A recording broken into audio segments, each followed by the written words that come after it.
Imagine a world where your ideas spread like wildfire, captivating minds and inspiring action. Now, picture the opposite, your carefully crafted messages falling flat, forgotten as soon as they're heard. What makes the difference? Why do some ideas stick while others fade away? Today we're diving into the fascinating world of memorable ideas and the science behind making them stick. Welcome to The Sticky Science, crafting ideas that captivate and convince. I'm your host, and today we're exploring the groundbreaking book Made to Stick by Chip and Dan Heath. Whether you're a business leader, educator, marketer, or simply someone who wants to communicate more effectively, this episode will revolutionize how you share your ideas. Let's kick things off with a story that perfectly illustrates the power of a sticky idea. In the early 1990s, an ad campaign was launched to combat littering in Texas. Now, you might expect a typical PSA with images of polluted landscapes and a stern voiceover about environmental responsibility. But that's not what happened. Instead, the campaign featured burly Texas men, football players, and famous musicians, delivering a simple, unexpected message: "Don't mess with Texas." This phrase, now iconic, reduced littering on Texas highways by a staggering 72% in just a few years. It wasn't preachy. It didn't lecture. Instead, it tapped into Texan pride and identity. This, my friends, is the essence of a sticky idea. But what exactly makes an idea sticky? Why did "Don't Mess with Texas" work when countless other anti-littering campaigns failed? That's precisely what we're going to unpack today, using the Heath brothers' success framework. SUCCESS. Each letter stands for a principle of sticky ideas: simple, unexpected, concrete, credible, emotional, and stories. Throughout our discussion, we'll explore each of these principles in depth, showing you how to apply them to make your own ideas impossible to ignore. Let's start with simplicity. Now, when we talk about simple ideas, we're not talking about dumbing things down. We're talking about finding the core, the essential heart of your message. Think of it as creating a proverb for your idea. Southwest Airlines provides a perfect example of this principle in action. Their core idea: the low-fare airline. Notice the emphasis on the. This simple phrase guided every decision in the company. When an employee suggested adding a chicken Caesar salad to their in-flight menu, CEO Herb Kelleher had a ready response. Will adding that chicken Caesar salad make us the low-fare airline from Houston to Las Vegas? Because if it doesn't help us become the unchallenged low-fare airline, we're not serving any damn chicken salad. This core idea allowed Southwest to strip away anything that didn't serve their primary goal. It guided everyone from the CEO to the newest hire, ensuring that every decision aligned with their mission. That's the power of simplicity. But finding your core message is only half the battle. You also need to make it compact and profound. The Heath brothers call this creating a generative analogy, a comparison that spawns new ideas and insights. Consider how Disney refers to its employees as cast members. This isn't just a cute name. It's a powerful analogy that shapes behavior. Cast members don't interview for a job. They audition for a role. When they're in the park, they're on stage. Visitors aren't customers, they're guests. This theatrical analogy generates countless insights about how employees should behave, dress, and interact with visitors. So ask yourself, what's the core of your idea? Can you distill it down to a proverb-like statement? And is there a powerful analogy that can bring your idea to life? Now, let's move on to the second principle: unexpectedness. Our brains are wired to notice change and novelty. If you want to grab attention, you need to break people's guessing machines. Think about it. We tune out things that are predictable. The hum of an air conditioner fades into the background. The same old safety announcement on a plane barely registers. But what if that safety announcement suddenly included jokes about ejector seats or parachutes? You'd sit up and take notice. That's exactly what one flight attendant did. She began her announcement: "If I could have your attention for a few moments, we sure would love to point out these safety features.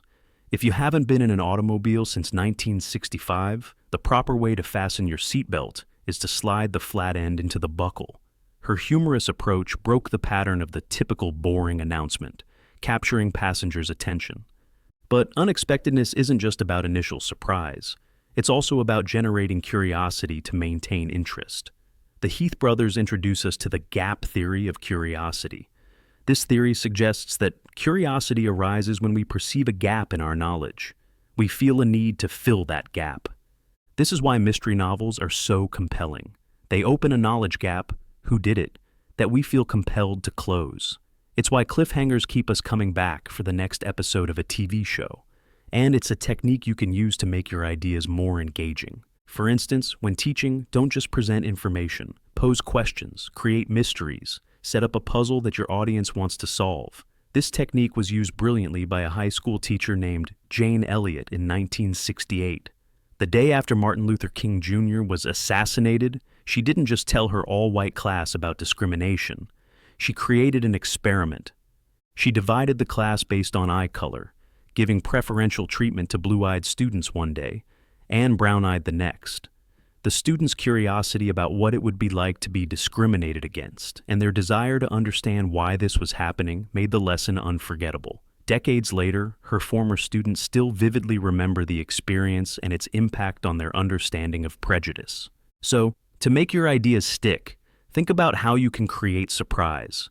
How can you violate people's expectations in a meaningful way? And how can you create curiosity gaps that your audience will want to fill? Next, let's talk about concreteness. Abstract ideas are hard to remember. Concrete ideas stick. Consider two statements. 1. Our school system needs significant improvement in educational quality. 2. Half of our high school graduates can't read a basic food label. Which one is more likely to stick with you? The second one, right? It's concrete. You can picture a teenager struggling to understand a food label. The first statement, while perhaps true, is too abstract to generate a clear mental image. Concrete language helps people, especially novices, understand new concepts. It allows people to latch on to something tangible. This is why analogies and metaphors are so powerful. They connect abstract ideas to concrete experiences. A brilliant example of this principle comes from an unexpected place: a legal case about copyright infringement in computer software. The judge in the case needed to explain to a jury how operating systems and application programs interact. Instead of diving into technical jargon, he used a concrete analogy. A computer operating system is like a waiter in a restaurant. The waiter serves as an interface between the customer and the chef. The waiter takes the order from the customer, delivers it to the chef, and then brings the meal to the customer when it's ready. Similarly, the operating system takes instructions from the application program, sends them to the computer's hardware, and returns the results to the application. This concrete analogy made a complex technical concept understandable to a non-technical audience. That's the power of concreteness. So, when you're trying to explain something, especially something complex or abstract, ask yourself, how can I make this more concrete? What real-world analogy can I use? How can I help my audience see and feel my idea? Now, let's move on to credibility. How do you get people to believe your idea? The most obvious way to build credibility is through authority, having an expert or celebrity endorse your message. But what if you don't have access to recognized authorities? The Heath brothers show us that there are other powerful ways to build credibility. One method is to use what they call the Sinatra test. This comes from the song lyric, "If I can make it there, I'll make it anywhere." If you can provide an example that passes the Sinatra test, you've got instant credibility. For instance, imagine you're pitching your security company to a potential client. You could list all your qualifications and technology, or you could say, "We handle security for Fort Knox." If you can make it there, you can make it anywhere. That's a Sinatra test example. Another powerful credibility builder is vivid detail. In one study, people were more likely to believe a trivia fact if it was accompanied by a photo, even if the photo didn't actually prove anything. The mere presence of a related image made the fact seem more credible. This is why good stories are often more persuasive than bare statistics. A vivid, detailed account feels true in a way that abstract numbers don't. So, when you're trying to build credibility, think about how you can add vivid, concrete details to your message. The fifth principle in our success framework is emotional. For people to take action, they have to care. And to make people care, you need to tap into emotion. Now, you might think that the best way to make people care is to show them big numbers. Surely if people understood the scale of a problem, they'd be moved to act, right? Well, not necessarily. In one study, researchers asked people to donate to a charitable cause. One group was told about the massive scale of poverty in Africa. Another group was told about a single child, Rokia, who was facing starvation. People donated more than twice as much money when they heard about Rokia compared to when they heard the statistics. This illustrates what Mother Teresa once said: "If I look at the mass, I will never act. If I look at the one, I will." We are wired to feel empathy for individuals, not for abstractions. But emotion isn't just about sad stories. It's about tapping into things people care about. Sometimes that's self-interest. Sometimes it's group identity. Remember our "Don't Mess with Texas" campaign? It worked because it tapped into Texans' pride in their state. The Heath brothers introduce us to the idea of the elephant and the rider. The rider is our rational side, the elephant our emotional side. To get people to change, you need to appeal to both, but it's the elephant, the emotional side, that provides the energy for change. So, when you're crafting your message, ask yourself, how can I make people feel something? How can I tap into emotions like pride, belonging, or self-interest? How can I make my audience care? Finally, we come to stories. Stories are like flight simulators for the brain. They let us experience situations and emotions without actually living through them. When we hear a story, our brains light up as if we were experiencing the events ourselves. This is why stories are so powerful for teaching and inspiring action. They don't just tell us what to do. They show us how to do it and make us feel like we can do it too. The Heath brothers identify 3 basic plots that make for particularly sticky stories. 1. The challenge plot. A protagonist overcomes a formidable challenge. Think of David versus Goliath, or the underdog sports team that wins the championship. 2. The connection plot. A story about people who develop a relationship that bridges a gap, racial, class, ethnic, religious, demographic, or otherwise. 3. The creativity plot. Someone makes a mental breakthrough, solving a long-standing puzzle, or attacking a problem in an innovative way. These types of stories inspire us in different ways. Challenge plots inspire us to act more courageously, to take on big problems. Connection plots inspire us to treat people better. Creativity plots inspire us to be more innovative in our thinking. A great example of the power of story comes from Subway's famous advertising campaign featuring Jared Fogle. Jared was a college student who lost over 200 pounds by eating Subway sandwiches. His story, a classic challenge plot, was far more effective in selling sandwiches than any number of ads about low-fat menu items. The Jared story worked because it was unexpected. Who loses weight eating fast food? Concrete, it featured a real person with before and after photos. Credible, it wasn't a paid actor. Emotional, it tapped into people's hopes for personal transformation. And, of course, it was a compelling story. So when you're trying to make your idea stick, think about how you can embody it in a story. Can you find an example of someone who embodies your idea? Can you turn your idea into a challenge, connection, or creativity plot? As we wrap up, let's recap the success framework. Simple. Find the core of your idea. Unexpected. Grab people's attention by surprising them. Concrete. Help people understand and remember. Credible. Help people believe. Emotional. Make people care. Stories. Get people to act. Remember, you don't need to use all of these principles every time, but the more you can incorporate, the stickier your idea is likely to be.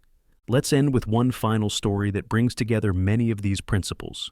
In 1996, John Stegner, a procurement manager at a large manufacturing company, believed they could save $1 billion over 5 years by centralizing their purchasing. But he couldn't get his bosses to take the idea seriously.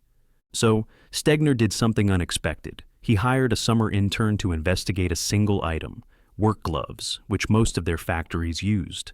The intern discovered that the company was buying 424 different kinds of gloves, often paying different prices for the same glove at different factories. Stegner gathered a sample of every single type of glove and tagged each with its price. Then he piled all the gloves on the conference table in the boardroom and invited all the division presidents to come see. The executives were stunned. They could see pairs of identical gloves with wildly different price tags. The massive, tangible display of waste was impossible to ignore. This visual demonstration was simple, unexpected, concrete, credible, and emotional. And it became a story that was told and retold throughout the company. The result? Stegner got the go-ahead to overhaul the company's purchasing practices, leading to enormous savings. That's the power of a sticky idea. It captures attention, it's easy to understand and remember, it's credible, it makes people care, and it inspires action. So as you go forth to share your own ideas, whether you're pitching a new project, teaching a class, or trying to change the world, remember the principles we've discussed today.